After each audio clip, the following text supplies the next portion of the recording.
Good morning students. एक बार फिर मैं आपके सामने हाजिर हूँ और ये क्लास 9th का पॉलिटिकल साइंस का बुक है। और जैसा कि देखिए इस बुक के फ्रंट पेज पे ही लिखा है डेमोक्रेटिक पॉलिटिक्स। इट मीन्स इस बुक में हम किसके बारे में पढ़ेंगे? डेमोक्रेसी के बारे में पढ़ेंगे। और इसका पहला जो चैप्टर है उसका नाम है democracy in the contemporary world. यानी कंटेम्प्रेरी का मतलब होता है समकालीन, यानी जो हमारा समय चल रहा है, जिस एरा में हम रह रहे हैं, उस एरा में डेमोक्रेसी का सिचुएशन क्या है, डेमोक्रेसी किस तरीके से रन कर रही है, डेमोक्रेसी को फुलफिलमेंट करने के लिए किस कंट्री में क्या क्या मतलब वर्क किए जा रहे हैं। इन सारे पॉइंट्स को ध्यान में रखते हुए हम आज क्लास 9th के चैप्टर फर्स्ट पॉलिटिकल साइंस को स्टार्ट कर रहे हैं, जिसका नाम है democracy in the contemporary world. आइए इस चैप्टर के ओवरव्यू के बारे में जानने की कोशिश करें। तो ये कहता है कि this book is about democracy. मतलब यह किताब किसके बारे में बताई गई है? यह किताब डेमोक्रेसी के बारे में बताई गई है। In this first chapter we saw how democracy has expanded during the last 100 years to more and more countries in the world. यह कह रहा है कि पिछले 100 वर्षों में डेमोक्रेसी ने यानी लोकतंत्र ने किस तरीके से अपना एक्सपेंशन किया, अपने आप को एक्सपेंड किया, अपने आप को फैलाया, इसके बारे में हम जानने की कोशिश करेंगे। More than half of the independent countries in the world today are democracy. कह रहा है कि वर्तमान समय में दुनिया में आधे से अधिक कंट्रीज में किस तरह की गवर्नमेंट रन कर रही है? डेमोक्रेटिक गवर्नमेंट रन कर रही है। The expansion of democracy has not been smooth and straight. It has seen several ups and down in different countries. It still remains an unstable and uncertain achievement. कह रहा है कि democracy जो वर्तमान समय में दुनिया के आधे से अधिक कंट्रीज में रन कर रही है, अपने नए स्वरूप में आगे बढ़ रही है, वह कोई मतलब बिना परेशानी के नहीं बढ़ रही है। डेमोक्रेसी ने भी अपने लाइफ में कई अप्स एंड डाउन्स देखे हैं, कई उतार चढ़ाव देखे हैं। मतलब कई बार ऐसा हुआ है कि किसी कंट्री में डेमोक्रेसी स्टेब्लिश हुई, लेकिन बाद में वहां फिर क्या आ गया? डिक्टेटरशिप आ गया। तो ये डेमोक्रेसी के लिए अप एंड डाउन्स है। This chapter begins with different stories on the making and unmaking of democracy from different parts of the world. These stories are meant to give a sense of what it means to experience democracy and its absence. We present the pattern of the spread of democracy, first with a series of maps and then with a short history. The focus in this chapter is on democracy within a country, but towards the end of the chapter we take a look at democracy or its absence in the relationship among different countries. We examine the working of some international organization. This allows us to ask a big question: are we moving towards democracy at a global level? यह कह रहा है कि इस chapter में हम पढ़ेंगे कि डेमोक्रेसी ने किस तरीके से जो अप्स एंड डाउन्स देखा, उस अप्स और डाउन्स को दिखाने के लिए इस चैप्टर में किसी 2 कंट्रीज के बारे में बताया गया है। और यह बताने की कोशिश की गई है कि क्या डेमोक्रेसी को फुलफिल करने के लिए या डेमोक्रेसी को और अधिक अच्छी तरीके से एस्टेब्लिश करने के लिए कुछ इंटरनेशनल ऑर्गेनाइजेशन भी हमारे साथ काम कर रही हैं। और लास्ट में यह कहता है कि are we moving towards democracy at global level. क्या हम वैश्विक स्तर पर डेमोक्रेसी की बात वैश्विक स्तर पर डेमोक्रेसी की तरफ बढ़ रहे हैं? क्या अब पूरी दुनिया में सिर्फ और सिर्फ जो सबसे पॉपुलर पॉलिटिकल सिस्टम है वो डेमोक्रेसी ही है? तो इसी की चर्चा हम इस चैप्टर में करने जा रहे हैं। तो आइए, सबसे पहला है टू टेल्स ऑफ डेमोक्रेसी, यानी डेमोक्रेसी के बारे में दो कहानियां। और इस चैप्टर में दो कहानियों में एक पहली कहानी रहेगी चिली के बारे में, चिली कहाँ है ये सब चीज़ें हम आपको बताएंगे। दूसरा है पोलैंड, पोलैंड कहाँ है इसके बारे में भी बताएंगे। आइए आगे पढ़ते हैं। President Salvador Allende wearing a helmet and his security guards in front of La Moneda, Chile's presidential palace on 11th of September 1973, hours before his death. What do you read on everyone's face in the photograph? कह रहा है कि ये जो person है जिसका नाम है सल्वाडोर एलेंडे, ये जिन्होंने हेलमेट पहन रखा है, ये कौन है? ये चिली के प्रेसिडेंट हैं, यानी चिली के राष्ट्रपति हैं। और चिली के राष्ट्रपति का जो प्रेसिडेंशियल पैलेस है उसको क्या बोला जाता है? ला मोनेडा। ला मोनेडा। जैसे अगर मैं आपसे कहूं कि भारत के राष्ट्रपति किस जगह रहते हैं तो उसको बोला जाता है राष्ट्रपति भवन, प्रेसिडेंट हाउस। ठीक उसी तरीके से अगर मैं कहूं कि अमेरिकन राष्ट्रपति का निवास स्थान क्या कहलाता है, जहां वो रहते हैं, तो उसको कहा जाता है व्हाइट हाउस। तो हर कंट्रीज के प्रेसिडेंट का एक रहने का प्लेस होता है जो उस कंट्रीज में अलग अलग नामों से जाना जाता है। जैसे व्हाइट हाउस अमेरिका में है, राष्ट्रपति भवन इंडिया में है, ब्लू हाउस साउथ कोरिया में है। ठीक उसी तरीके से ला मोनेडा चिली में है। और ये घटना कब की है? 11 सितंबर 1973 की। क्या कह रहा है कि workers of my country, I have faith in Chile and its future. मेरे देश के मजदूरों, मुझे चिली के भविष्य और उसके भविष्य में विश्वास है। Other man will overcome this dark and bitter moment when treason seeks to prevail. Keep in mind that much sooner than later the greater avenues will again be opened, through which will pass free men to construct a better society. Long live Chile, long live the people, long live the workers. These are my last word, and I am certain that my sacrifice will not be in vain. I am certain that at a very least it will be a moral lesson that will punish felony, cowardice and treason. ये जो statement दिया गया है, ये statement दिया गया है Salvador Allende के द्वारा। और ये स्टेटमेंट कब दिया गया? जब वहां डिक्टेटरशिप लागू होने जा रही थी, उससे पहले ये स्टेटमेंट दिया गया है। और ये स्टेटमेंट इन्होंने चिली, वहां रहने वाले मजदूरों और वहां रहने वाले जो आम पीपल्स हैं, जो वहां के लोअर सोसाइटी है, उसके बारे में इन्होंने कहा है और चिली के उज्जवल भविष्य की कामना की है। Correct. These are some extract from the last speech of Salvador Allende, pronounced en they. He was then the president of Chile. वो उस टाइम चिली के प्रेसिडेंट थे। A country in South Africa. Chile किस continent में है? South African continent में है।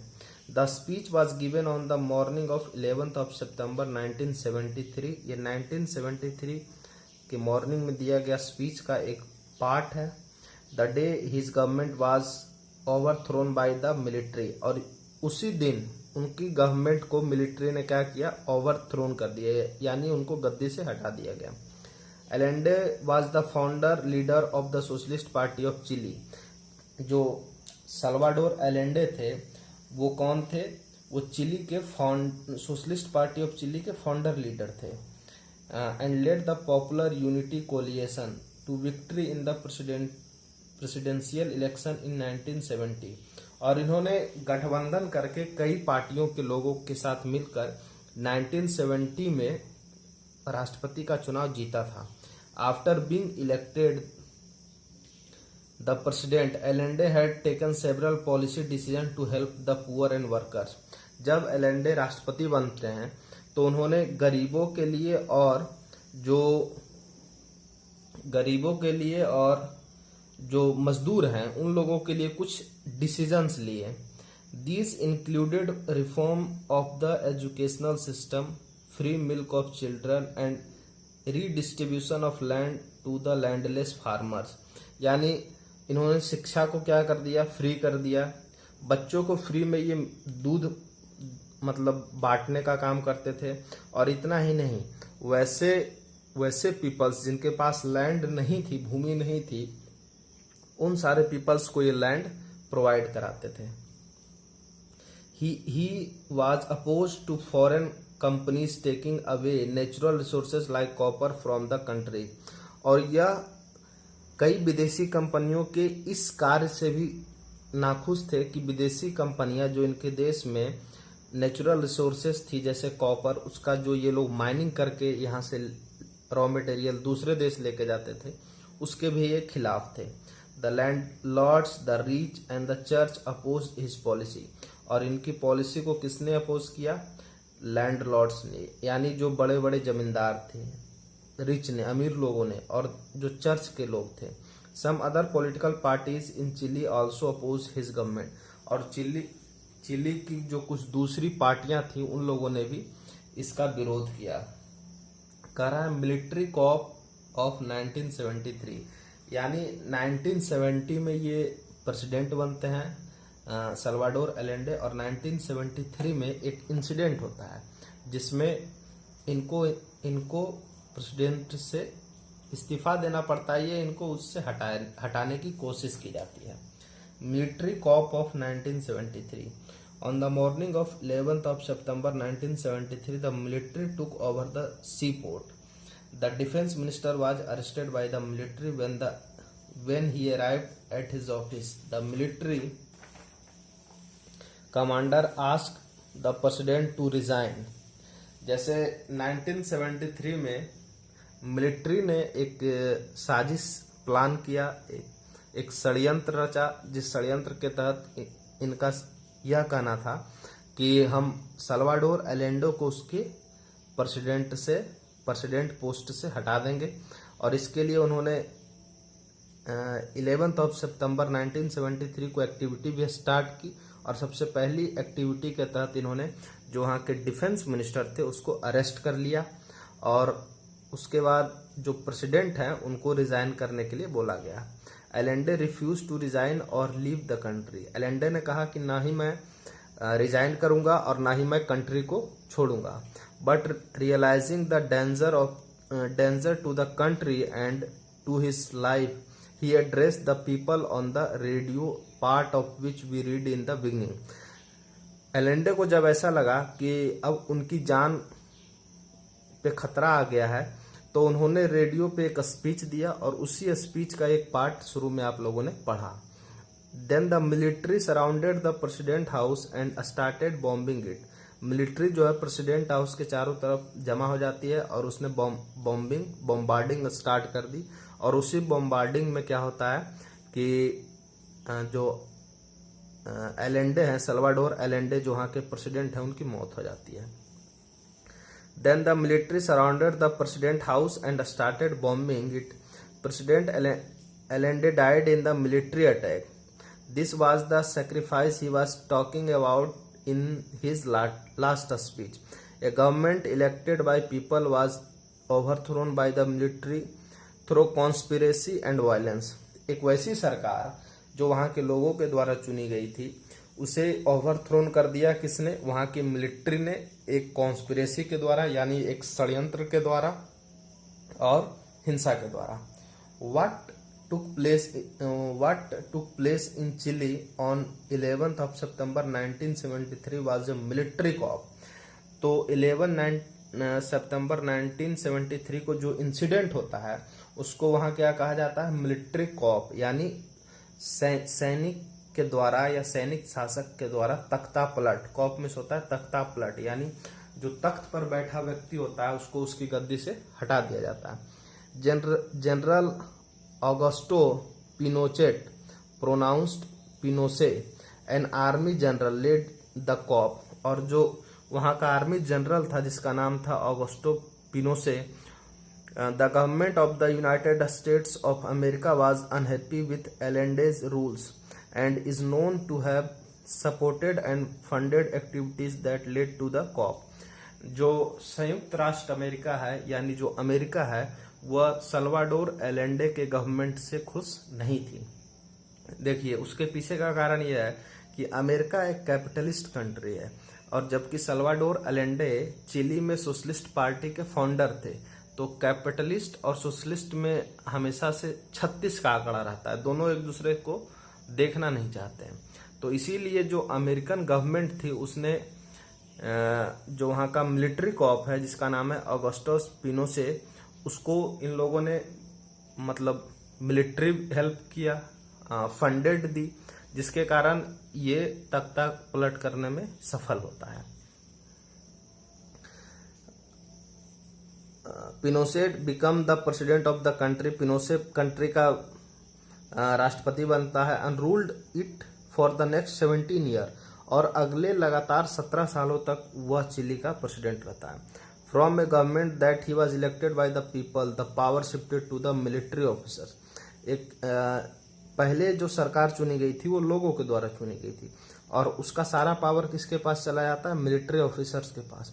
दे could do as they wished, वो जैसा उन लोगों ने जैसा करना चाहा वैसा किया। And no one could question them, और कोई उनसे पूछने वाला नहीं था।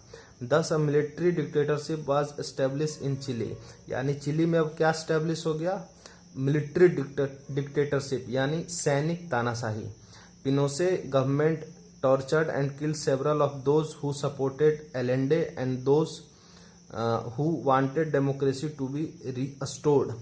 पिनोसे की गवर्नमेंट ने उन सारे लोगों को टॉर्चर किया, परेशान किया, उनकी हत्याएं करवाई जो सल्वाडोर एलेंडे की गवर्नमेंट में विश्वास रखते थे, जो डेमोक्रेसी को रीस्टोर करने में विश्वास रखते थे। These included general Alberto Bachelet of the Chilean Air Force and many other officers who refused to join the corps। कई ऐसे लोग थे जो इस मिलिट्री कॉप को ज्वाइन नहीं करना चाहते थे। उन्हीं में से एक व्यक्ति था Alberto Bachelet. General Bachelet wife and daughter were put in prison and tortured. सोचिए, मतलब चिली का जो एयर चीफ मार्शल है उसकी वाइफ को और उसकी डॉटर को कैद में डाल दिया गया और उसको टॉर्चर किया गया। More than 3000 people were killed by the military. Military के द्वारा लगभग 3000 से ज्यादा लोगों को मारा गया। मैनी मोर वर रिपोर्टेड मिसिंग। कई लोग, कई हजार, मतलब हजारों की संख्या में लोग मिसिंग पाए गए। No one knows what happen to them, और कोई नहीं जानता कि उनके साथ क्या हुआ होगा। यहाँ पे कुछ एक्टिविटी दी गई है जिसके बारे में आपको बताना है और इस एक्टिविटी को आप क्लास वर्क कॉपी में करेंगे। करा locate and shade Chile on the map. आप एक मैप लेंगे और उस मैप में चिली को बताएंगे कि चिली कहाँ पे है। Which state in our country has a shape similar to Chile. भारत के किस राज्य का शेप और साइज उसी तरीके का है जिस तरीके का चिली का है। Follow the newspaper for 1 month and collect news item related to any country in Latin America. आप 1 महीने का पेपर लेंगे और उसमें लैटिन अमेरिकन कंट्रीज के बारे में जो भी न्यूज दिया गया है उसको कलेक्ट करेंगे। Did you find the news coverage adequate? Did the army have any legal right to arrest the defence minister of the country? ये क्वेश्चन है। Should the army have the power to arrest any citizen? ये भी एक question है। President Michelle Bachelet addressing her supporter after her victory in the presidential election in January 2006। From this photograph, do you notice any difference between an election rally in Chile and in India? इस photograph को देखने के बाद आप यह अंदाजा लगाइए कि भारत में जो इलेक्शंस होते हैं, इलेक्शन रैलीज होते हैं, उसमें और चिली की इलेक्शन रैलीज में क्या डिफरेंसेस हैं, इसके बारे में आपको लिखना है। अब कह रहा है कि रीस्टोरेशन ऑफ डेमोक्रेसी, यानी चिली में दोबारा डेमोक्रेसी कैसे आती है। Pinochet military dictatorship came to an end after he decided to hold a referendum in 1988।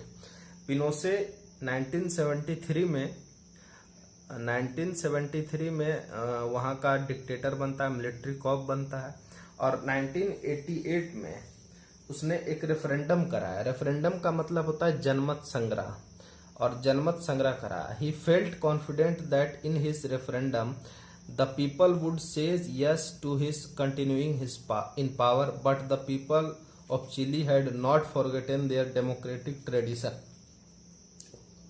पिनोसे को ऐसा लगता था कि चिली के जो पीपल्स हैं वो लोग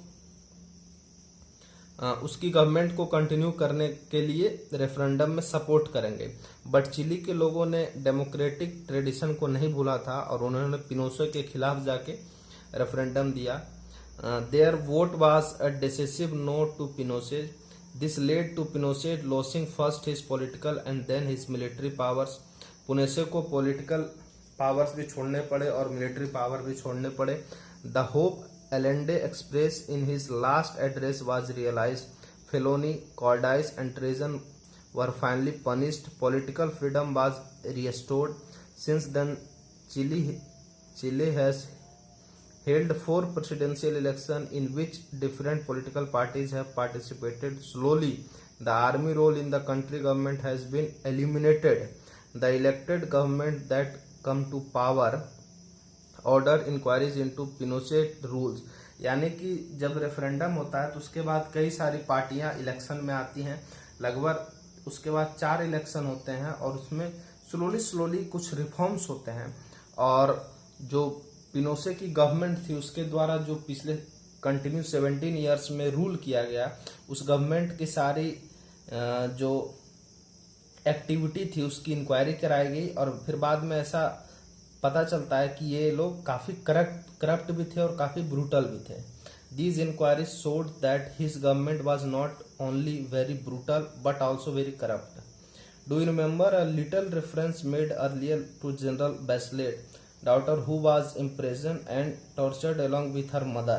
That girl, Michelle Bachelet, pronounced Michelle Bachelet, was elected president of Chile in January 2006. 2006 में ये मिशेल बैचलेट जो है चिले में प्रेसिडेंशियल इलेक्शन जीतती हैं। ये एक मेडिकल डॉक्टर हैं एंड मॉडरेट सोशलिस्ट हैं और एक मॉडरेट सोशलिस्ट भी हैं। Michelle become the first woman to be a defence minister in Latin America, और लैटिन अमेरिकन कंट्रीज में डिफेंस मिनिस्टर बनने वाली पहली महिला है। In the presidential election she defeated one of the Chile richest man, और इन्होंने प्रेसिडेंशियल इलेक्शन में चिली के सबसे अमीर व्यक्ति को हराया। In this photograph of her victory speech she is saying to her supporter, because I was a victim of hatred, I have dedicated my life to reserve that hatred and turn it into understanding, tolerance and why not say it love. मतलब इन्होंने कहा कि मेरा जो life है, मेरी जो life है चिली के उन लोगों के लिए है जो किसी न किसी के द्वारा प्रताड़ित है, जो किसी न किसी चीज के किसी न किसी इंसिडेंट से दुखी है। मैं उनके लिए काम कर रही हूँ और मेरी आशा है कि मैं उन्हीं लोगों के लिए काम करती रहूं कंटिन्यू। तो स्टूडेंट्स, इस तरीके से आपने इस चैप्टर के जो 2 टेल्स दिए गए थे, फर्स्ट टेल्स चिली के बारे में था और सेकंड टेल्स पोलैंड के बारे में है। तो नेक्स्ट वीडियो में हम लोग नेक्स्ट टेल्स के बारे में पढ़ेंगे।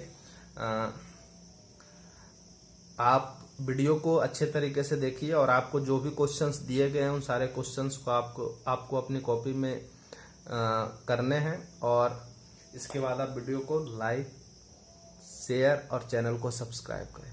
Thank you very much.